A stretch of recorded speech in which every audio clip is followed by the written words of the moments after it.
સુરતના ઉપરવાસમાં છોડવામાં આવેલા પાણીને લઈને તંત્ર કામે લાગ્યું। ડ્રેનેજ આઉટલેટ બંધ કરવાને લઈને નીચાણવાળા વિસ્તાર ગટર પાણી ભરાતા હતા। રાંદેર વિસ્તારમાં મનપા અને ફાયર વિભાગ દ્વારા 4 જેટલા પંપ મૂકીને પાણીનો કરવામાં આવી રહ્યો છે નિકાલ।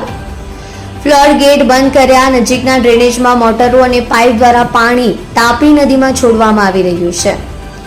આ કામગીરીને લઈને ડ્રેનેજ અને વરસાદ પાણી શહેર નીચાણવાળા વિસ્તારમાં ન ભરાય તે માટે છેલ્લા 24 કલાકમાં અલગ અલગ જગ્યાએ આ કામગીરી કરવામાં આવી રહી છે।